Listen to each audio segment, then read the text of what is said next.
In part 1 we went through a materials list. You may have other stuff that you want to use, that's okay. Use whatever you would like. You'll see in this video that I use some stuff that I didn't put on the materials list. It's important that your surface be oil-free and rust-free, and I think we covered that in part 1, so let's get down to the nitty-gritty and let's do some fiberglass. Here we go. You want to start applying the resin right after you get through with the sanding and the etching, because it'll rust up really quick. So let's get to it and then let's get it done. The can says at 75 degrees it'll take an hour and a half to cure. It will cure faster if it's hotter. I've got my fans set up for ventilation. Think safety first. It's time to put on the respirator. Put on some latex gloves, let's mix some stuff up. We only want to mix up as much as we can apply in about 15 minutes, so I'm going to mix up 1 ounce and see how it goes. This stuff hardens faster the more hardener you put into it. The can says 12 drops per 1 ounce, and I don't know if that's fluid ounces or weight ounce, so we're going to do fluid ounce. Okay, 12 drops. 1, 2, 3, 4, 5, 6, 7, 8, 9, 10, 11, 12, oh, 13, oh, 14, ooh. You want to mix the hardener in real thoroughly. Make sure you get it around the edges of the cup. The 2 extra drops of hardener will make it harden faster, so we need to hurry. Alright, now for some fun. Let's get to it. I'm going to do around the pepcock area first. I'm putting a really thin layer of resin down first to bond the fibers to the metal. One thing you need to know about fiberglass: what makes it strong is not the amount of resin, it's the amount of layers of fiber. You do want the resin to coat the entire layer of fiber. You want to do what's called wetting the fiber, which you'll see in a second. I want to do multiple thin layers of fiber, which will make it a lot stronger. Now I'm going to wet the fiber. I put a thin layer of resin on the metal, so the wetting is going to be a lot easier. All I have to do is apply just a small amount of resin on top of the fiber, and it'll soak right through it to the metal. As you can see, it gets really clear. I'm tapping the end of the brush to pierce through the fibers to take out the air bubbles. You want to apply more resin where it's not wetting completely through the fiber. At this one corner it was not laying down completely, so I cut a small slit into the fiber and then it laid down. I'll apply more layers of fiber on top of it to increase its strength. You can apply this cut method to any area. At this point, I'm not really interested in overlapping the layers too much. What I want to do is get the bonding layer applied to it immediately as fast as I can, because my resin is going to harden up. I'm applying these fiber sheets so they come right out to the edge. On this first layer, I'll just do minimum overlaps.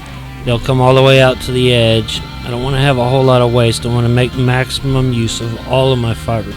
On the second layer, I'll do a 50-50 overlap. And on the third layer I'll apply the same method. On the inside here for the top layer I'll use a piece of Bondo's 477 4-inch cloth fiberglass tape. When I applied this sheet I went ahead and overlapped it about a ½ inch past the cut area which I made earlier.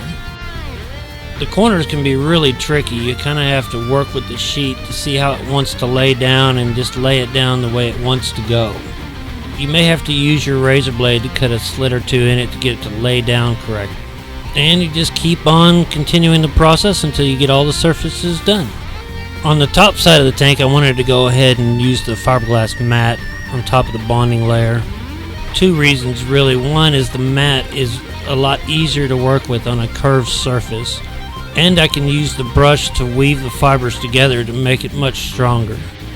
Here I'm using the sponge brush because it takes a lot more resin to wet the mat than it does for them small fiber sheets.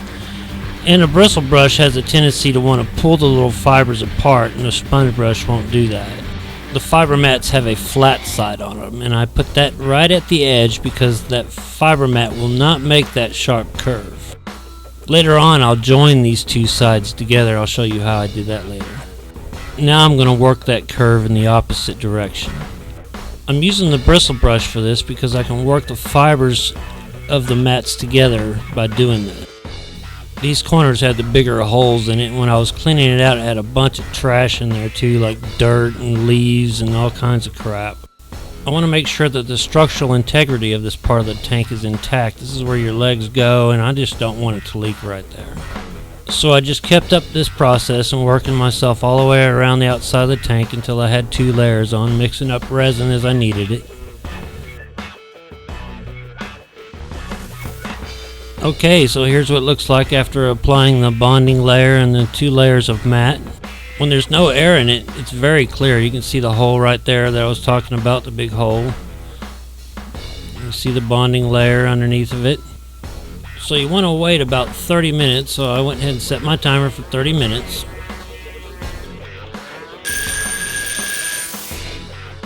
Now we can easily trim off the excess without having to use a grinder since it's not completely cured yet. I just used a one-sided razor blade and it cut it fairly easily. Just remember that the longer you wait, the harder it's going to be to cut, so you got to use your best judgment. Right now it's at a perfect state to be trimmed up and to get rid of the excess and stuff like that. The resin will get to this really jelly state inside the cup when you're trying to apply it, and that's when you know you need to mix up more. You can see here that I accidentally had a couple of globs of resin that had got too hard for me, so I just went ahead and trimmed them right off. I started mixing the resin up a ½ ounce at a time and using that instead of 1 ounce because 1 ounce just got too hard too quick. When you're doing this, you spend a lot of time getting rid of the air bubbles. But don't worry too much about it because we can fix that later and I'll show you.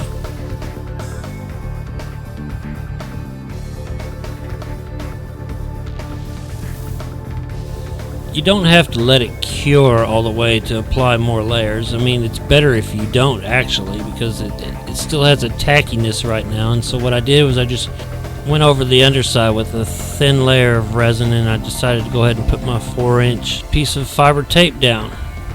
It's a lot easier if you mold this piece of fiber to the surface first.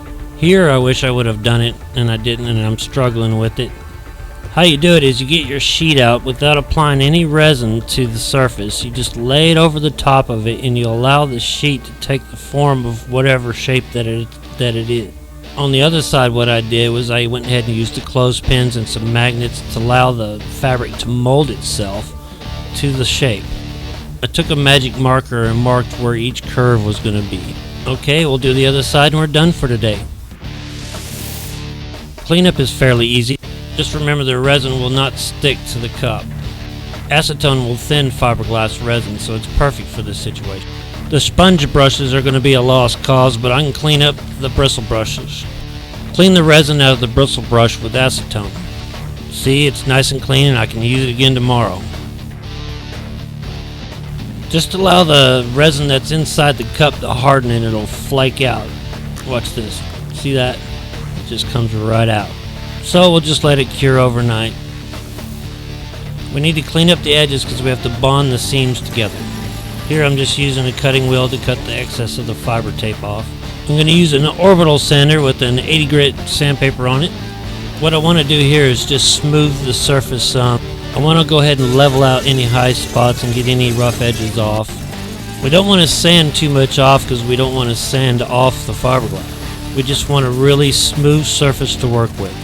Use a dust mask when sanding this stuff, it'll eat your lungs up.